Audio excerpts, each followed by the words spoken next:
ఇప్పుడు భూసార పరీక్షలు చేయించుకునే సమయం. ప్రస్తుత పరిస్థితుల్లో ప్రతి రైతు తప్పనిసరి పరీక్షలు చేయించాలి.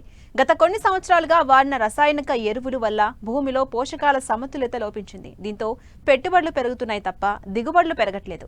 భూసార పరీక్షలు చేయించడం ద్వారా పంట పొలాల్లో లోపించిన పోషకాలను తెలుసుకుని తగిన మోతాదుల్లో వేసుకోవచ్చు. అయితే రైతులు ఏ విధంగా మట్టిని సేకరించాలి, ఎక్కడ పరీక్ష చేయించాలో తెలియజేస్తున్నారు రాజేంద్ర నగర్లోని భూసార ఆరోగ్య సంస్థ ప్రధాన శాస్త్రవేత్త డాక్టర్ పవన్ చంద్రారెడ్డి.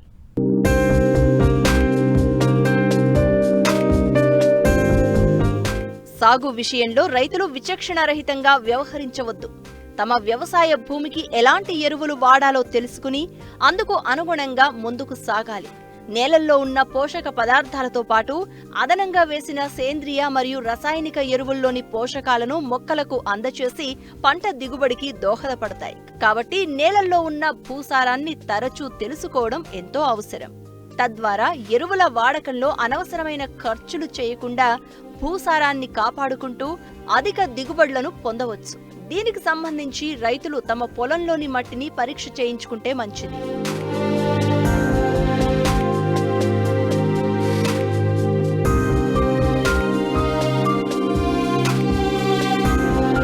మట్టి నమూనాలను సేకరించడం భూసార పరీక్షలో అన్నిటికన్నా ముఖ్యమైనది. భూసార పరీక్ష కొరకు తీయవలసిన మట్టి నమూనా సరైనది కానిచో దాని భౌతిక, రసాయనిక మరియు జీవ లక్షణాలు మన పొలం లక్షణాలను ప్రతిబింబించేవిగా ఉండవు. దీని వలన చేయించిన భూసార పరీక్ష, దానికి అనుగుణంగా చేసిన ఎరువుల సిఫార్సులు వ్యర్థమవుతాయి. అంతేకాకుండా ఒక్కొక్కసారి తప్పుడు సిఫార్సులు కూడా చేయడం జరుగుతుంది. కాబట్టి మట్టి నమూనా సేకరణలో పలు జాగ్రత్తలను పాటించాలంటున్నారు రాజేంద్ర నగర్లోని భూసార ఆరోగ్య సంస్థ ప్రధాన శాస్త్రవేత్త డాక్టర్ పవన్ చంద్రారెడ్డి. ఈరోజు ముఖ్యంగా మనము ఈ వేసవి కాలంలో ఈ భూసార పరీక్షలు, వాటి యొక్క ఆవశ్యకత, భూసార పరీక్ష ఫలితాల ఆధారంగా ఎరువులు ఏ విధంగా వాడుకోవాలి అనే దాని మీద మనం తెలుసుకుందాము. రసాయనిక ఎరువులు వాడడం వల్ల అధిక దిగుబడులు సాధించవచ్చనే ముఖ్య ఉద్దేశంతో విచ్చలవిడిగా విచక్షణారహితంగా ఎరువులను వాడడం వల్ల మనము అనేక రకాలైనటువంటి దుష్ఫలితాలు సాధించడం జరిగింది. వీటిలో ముఖ్యంగా భూసారం క్షీణించడం, అదేవిధంగా పోషకాల మధ్య సమతుల్యత దెబ్బతినటం, భూమి లోపల సూక్ష్మజీవుల సంఖ్య తగ్గిపోవడం, ఈ విధంగా మనం అనేకమైనటువంటి దుష్పరిణామాలు చూడడం, తద్వారా దిగుబడిలో కొంత స్తబ్దత అనేది నెలకొన్నది. వీటిని దృష్టిలో పెట్టుకొని మనం ఈ భూసార పరీక్ష ఫలితాల ఆధారంగా ఎరువులు వాడకం అనేది రైతులకు అలవాటు చేయడం జరిగింది. సో తద్వారా మనం ఎరువులపై వృధా ఖర్చును తగ్గించి ఎరువుల వినియోగ సామర్థ్యాన్ని పెంచుకొని మంచి దిగుబడులు, నాణ్యమైన దిగుబడులు సాధించడం అనేది ఈ భూసార పరీక్ష యొక్క ముఖ్య ఉద్దేశం. సో కాబట్టి ఈ మట్టి నమూనాను సాధారణంగా ఈ వేసవి కాలంలో అంటే మార్చ్, ఏప్రిల్, మే నెలల్లో ఈ ముఖ్యంగా పైర్లు అంటే భూమిలో పైర్లు లేని సమయంలో మనం మట్టి నమూనాను సేకరించుకున్నట్లయితే మంచిది.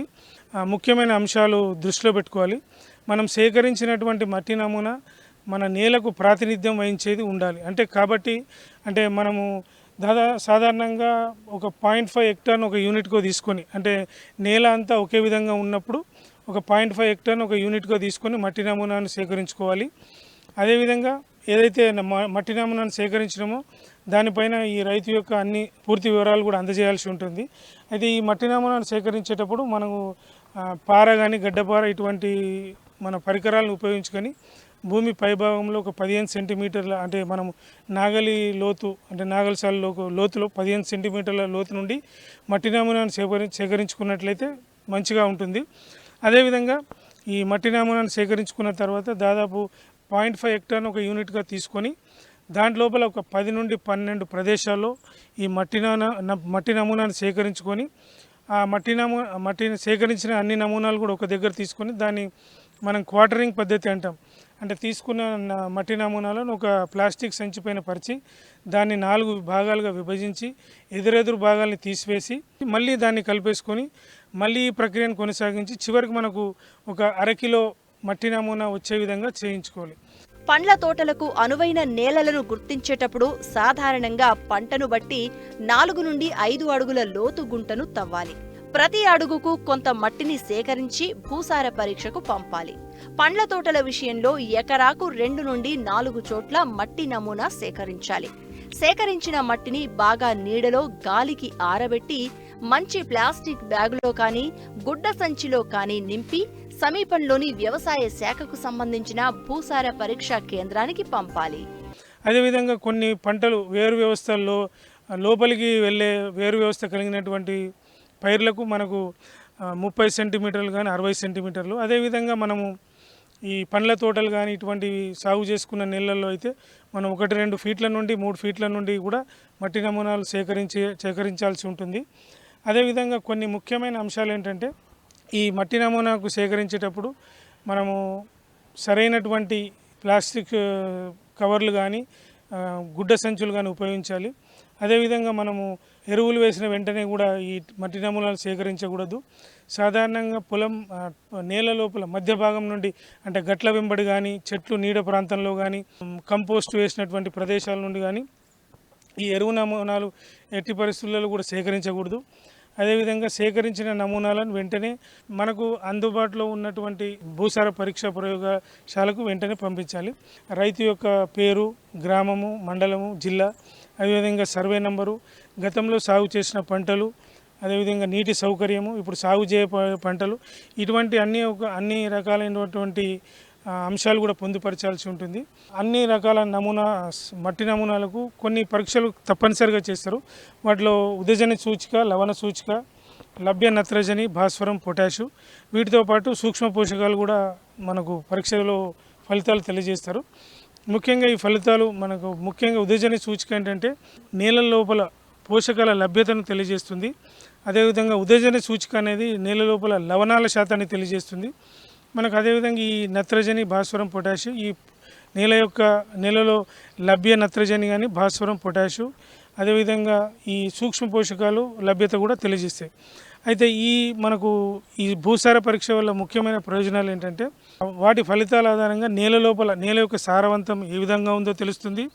అదేవిధంగా మనకి ఈ మధ్యకాలంలో రాష్ట్ర ప్రభుత్వానికి, కేంద్ర ప్రభుత్వం ఈ భూసార పరీక్ష ఫలితాల ఆధారంగా గ్రామ స్థాయిలో, అంటే మనకు ఈ రైతుల యొక్క పొలాలు, వాటిలో ఈ నేల సారవంతం ఏ విధంగా ఉంది, దాని ఆధారంగా రైతుల యొక్క పొలాలను వర్గీకరణ చేస్తున్నారు. అదేవిధంగా కాకుండా ఈ భూసార పరీక్ష ఫలితాల ద్వారా మనకు వేసే ఎరువుల యొక్క ఏ విధంగా మనకు ఎరువుల వినియోగ సామర్థ్యం అవుతుందో అదొకటి తెలుస్తుంది. అదేవిధంగా ఇంకొకటి ఏంటంటే, ఈ భూసార పరీక్ష ఫలితాల ఆధారంగా మనకు నేల లోపల ఎటువంటి సమస్యలు ఉన్నాయో కూడా గుర్తించవచ్చు. ఈ విధంగా రైతు సోదరులు తప్పనిసరిగా కనీసం 2-3 పైర్లకు ఒకసారి వేసవి కాలంలో మట్టి నమూనాను సేకరించుకొని ఎరువులను సరైన రూపంలో, సరైన మోతాదులో, సరైన సమయంలో, సరైన పద్ధతిలో వేసుకున్నట్లయితే ముఖ్యంగా రైతు సోదరులు ఈ ఎరువుల పైన వృధా ఖర్చును తగ్గించి ఎరువుల వినియోగ సామర్థ్యాన్ని పెంచుకొని నాణ్యమైన అధిక దిగుబడులు సాధించడానికి అవకాశం ఉంటుంది.